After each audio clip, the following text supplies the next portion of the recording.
to yield the ground to other members. Thank you very much, Honorable Speaker. I want to go straight to the point and from the outset declare that I support the motion. And I want to thank most profusely the initiator of the motion, the Honorable Jack Wamboka, and state that Jack Wamboka, history will be very kind to you. In the fullness of time, when the history of this parliament or of this country is written, you will for sure have something. If not a paragraph, a sentence, at least a footnote for what you've done for the country today. And let me say this, Honorable Speaker, that listening keenly to the submissions by Honorable Wamboka and having scrutinized into detail the documents that have been presented, the annexures, and so on and so forth, I am more than convinced that the Cabinet Secretary, the Honorable Mithika Linturi, has actually fallen short of the requirements of the Constitution as a holder of a public office. And indeed, the Honorable Jack Wamboka has clearly drawn a linkage between the conduct of Honorable Linturi and the grounds outlined under Article 152. Under Article 152, sub-Article 4A, if I'm not wrong. Article 152, sub-Article 6, the three grounds upon which a Cabinet Secretary may be subjected to a motion such as this one, Honorable Speaker. And I won't belabor the point. The Honorable Speaker,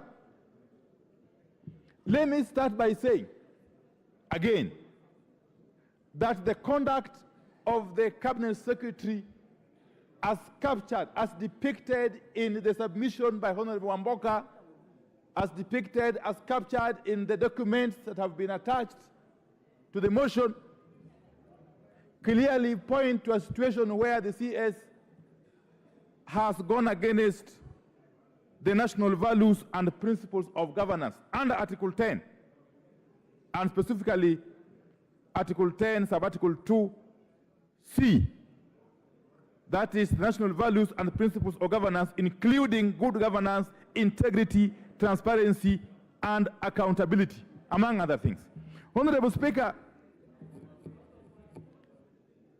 a person holding the office of a Cabinet Secretary is not a small person. The Constitution under Article 152 provides for the Cabinet, and we all know the composition of the Cabinet. And the Cabinet Secretary is a member of the Cabinet under Article 152. Honorable Speaker, the Constitution goes further. Under Article 152, sub-Article 4A, that each person appointed as a Cabinet Secretary assumes office by swearing or affirming faithfulness to the people and the Republic of Kenya and obedience to the Constitution, and so on and so forth. But it goes further at Article 153,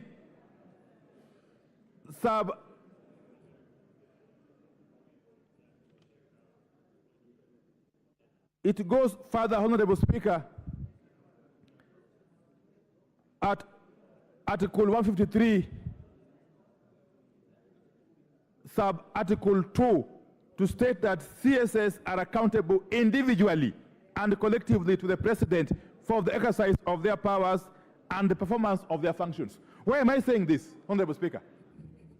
That a motion for impeachment, such as this one, is indeed a tool of the last resort all over the world.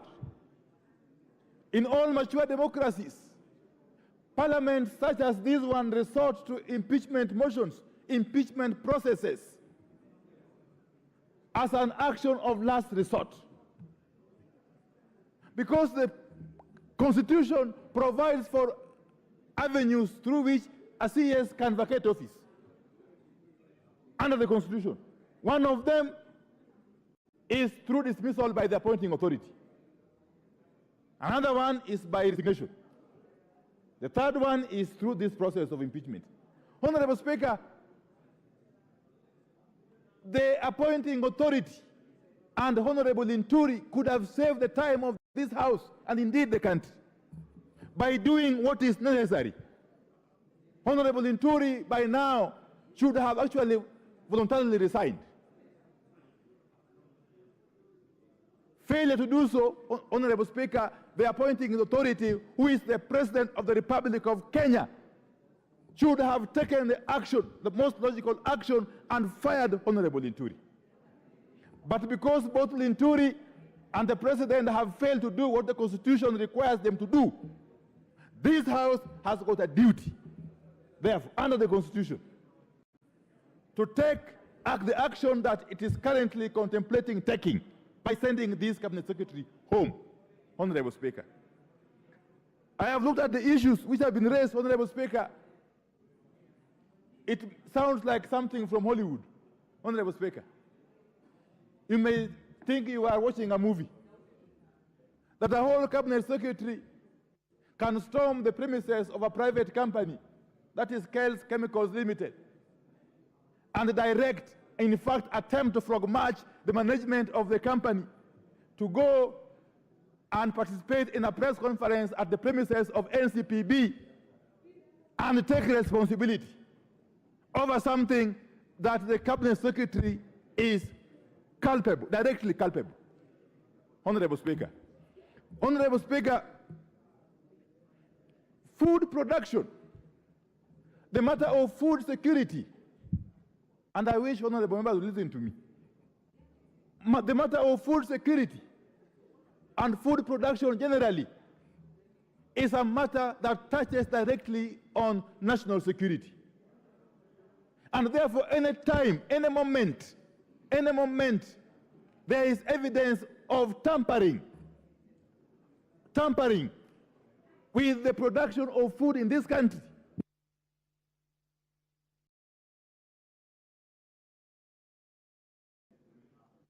what's happening? By way of supplying substandard or fake farm inputs, including fertilizer, Honorable Speaker. In some countries, you would be actually be summarily executed. In some countries, if you are suspected of having been involved in jeopardizing food security of a country, of a nation, you would actually be summarily executed in the public.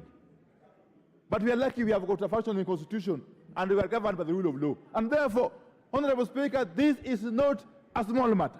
This is not a light matter. This is not a matter of politics. This is not about Kenya Kwanza or Azimio. It can't be. And this is not about Jack Wamboka. It is about the survival, the very survival of this country. It is about the very survival of this country. Honorable Speaker, countries that are food deficient, history has recorded, have been prone to coups and counter coups and civil upheavals.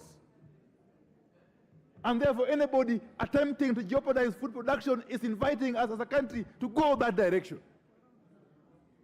A hungry country, a hungry populace is a very, very dangerous populace. You cannot govern it. You cannot govern a hungry population. They can rise up against you anytime and overthrow you. So the Cabinet Secretary and his acolytes are directly responsible for attempting to subvert food production in this country.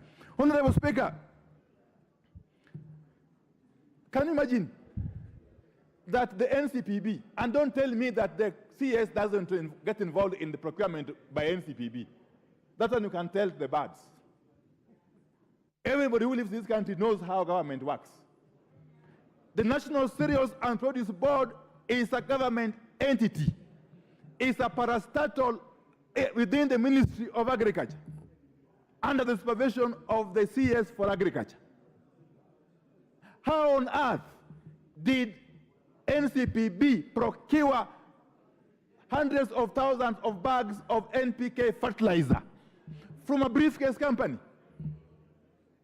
A briefcase company going by the name MEMS Distributors Limited. A company that has had no history of dealing with fertilizer.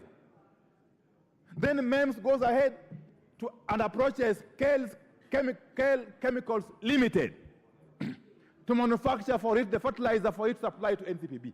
What happens? Kale manufactures and supplies to MEMS only 69,000 bags of the NPK fertilizer, 10, 16, 10. But then what happens again? MEMS distributors proceeds to supply NCPB with over 400,000 bags. So the question is, where did MEMS distributors and NCPB get the extra hundreds of thousands of bags of this fertilizer? Where? From where?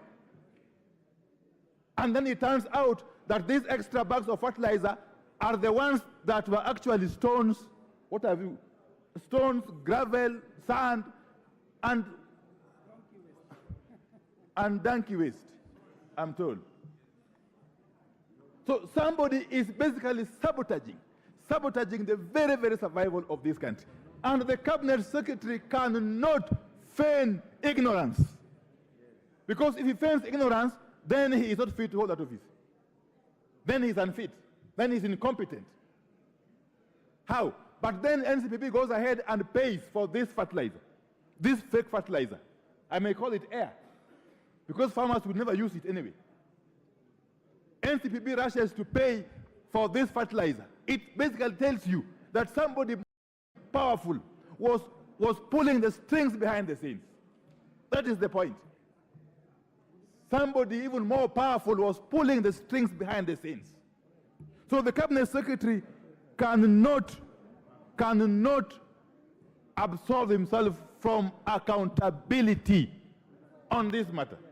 Honorable Speaker.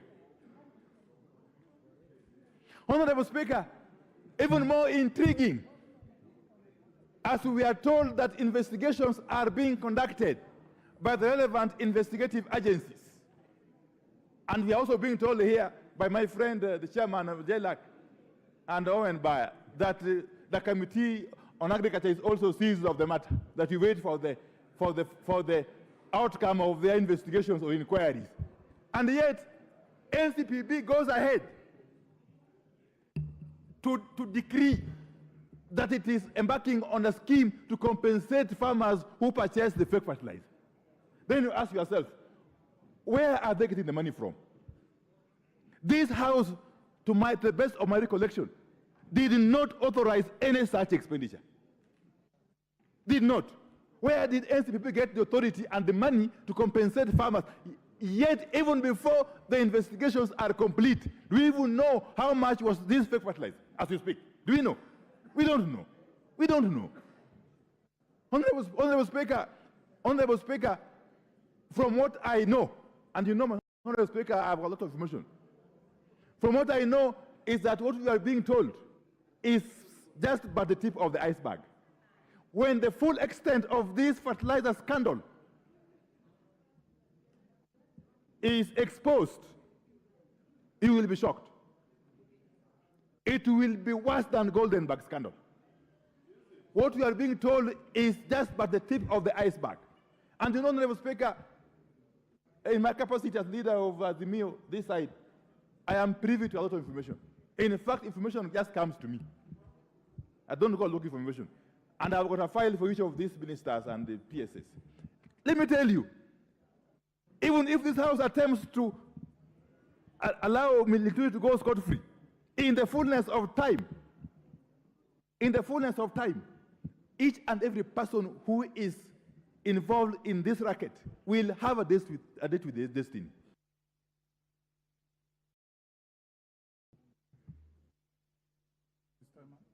Your time is up. I told you you had 15 minutes. 30 seconds.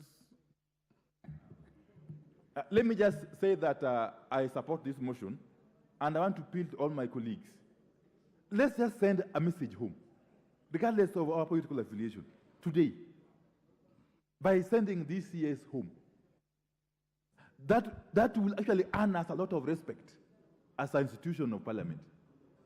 Let's for once allow this process to get to the select committee to undertake proper investigation and inquiry at the hearings, Honorable Speaker.